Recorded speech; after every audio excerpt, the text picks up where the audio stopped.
we come to the last part of the knowledge creation process. So once we create or once we follow all the steps of the argumentation and the logic etc. we follow, we come to something called as a Siddhānta. So as you must understand, knowledge production does not happen in vacuum. We always produce knowledge by taking something as a background. So as Newton famously observed, the reason I can see far is because I am standing on the shoulder of giants. So in the same way, any new knowledge is developed by using a bank of already existing knowledge claims. So that repository of such knowledge is called the Siddhānta. So the Nyaya Sutra defines it as follows: the theory or conviction in regard to the exact nature of a thing. So whatever is the true nature of something, the statement describing that is called the Siddhānta, and the new knowledge that we produce must be in agreement with this Siddhānta. As I said, if you have created some knowledge based on that particular bank or repository of knowledge and you end up with a claim which is in conflict with that, then it means that it is very likely that something wrong has happened in the process. So what are the various types of Siddhāntas that Nyaya has identified? Let us try and get some brief idea. So the Nyaya Sutra, we have 4 types of Siddhānta have been identified. The first one is Sarvatantra Siddhānta, a Siddhānta or a tenet which is accepted by all the schools or all the darshanas or all the systems. Everyone accepts this kind of a principle.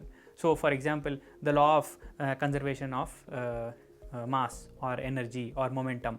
So this is something that everyone accepts. So energy can neither be created nor be destroyed. Yes, everyone accepts that, whether they are working in classical or in some quantum world. I hope that if they all agree that this is true. Similarly, all physical substances are subjected to force of gravity. Yes, this is also accepted to everybody. There is something called as causality. This is also accepted by everyone. So a principle which is accepted by all the parties involved in the knowledge creation process, that kind of a Siddhānta is called Sarvatantra Siddhānta. Now there may be some principles which are peculiar to one particular school. So this kinds of principles or tenets are called Pratitantra Siddhānta. So these are peculiar to some school of thought or some system, for example. So for example, Ayurveda believes in these things called Vata, Pitta and Kapha. So there are 3 doshas called Vata, Pitta and Kapha, Vata, Pitta and Kapha, and based on that our body is regulated. Now this is not shared by the allopathic medicine or by the homeopathic medicine or by some other Siddha medicine also believes it, but it has a different role for each of these things. So this concept is peculiar to one particular tradition. So only those particular people believe that. So such principles which are unique to that school are called Pratitantra Siddhānta. So for example, some Charvaka believe, let us say Charvaka is one of the darshanas, it believes that perception is the only source of knowledge. So this is a Siddhānta which is peculiar to the Charvaka darshana or the Charvaka philosophy. So such principles are called Pratitantra Siddhānta. They are accepted only by one school of thought or one system, let us say. The third type of Siddhāntas are Adhikarana Siddhāntas. So this is a principle which, if accepted, implies several other principles governed by it. So to give an example, if the existence of liquid water on a planet, supposing you have established that, it automatically implies several other things, that there is some existence of an atmosphere over there, most importantly, or there is it has some so and so temperature limit between this and that, etc.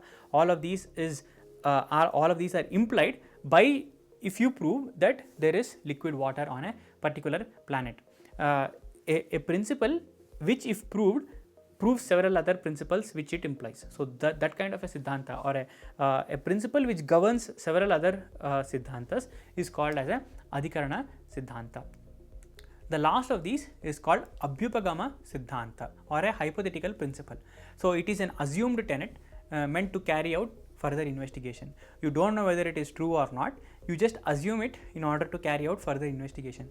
In the Nyaya Bhashya, they say that this kind of a Siddhānta is postulated in order to show the intellectual merit of the arguer, etc. They say like that, but it need not be always in that case.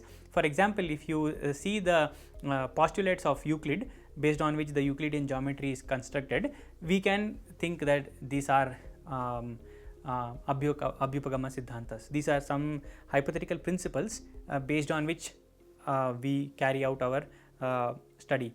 Similarly, the three laws of motion could be thought of as Abhyupagama Siddhanta. We have assumed that, and therefore we are carrying out the further investigation. So, a good example of that is this Euclid's fifth postulate, or which is popularly called the parallel postulate. So, the postulate states that if there are two lines and there is another line intersecting those two lines, and the sum of the angles on any one side is less than 180 degrees, then if you extend on that side to infinity, they will meet somewhere. So, this is what it means, not on the side in which the angle is more than 180, but on the side where the sum of the angles, internal angles, is less than 180. If you extend the lines infinitely, they will meet at some point. Now, this is contested by several people. This does not seem intuitive to several people. There are different geometries that have been developed without assuming this. So, there are several non-Euclidean geometries which do not accept the parallel postulate. So, the other postulates are accepted, but not this one. So, a logic can be developed, or a geometry can be developed by assuming certain postulates and by leaving out certain postulates. So, those postulates can be, in the language of Nyaya, they can be considered as Abhyupagama Siddhanta. So, these are the four types of knowledge that you can end up with after the knowledge creation process.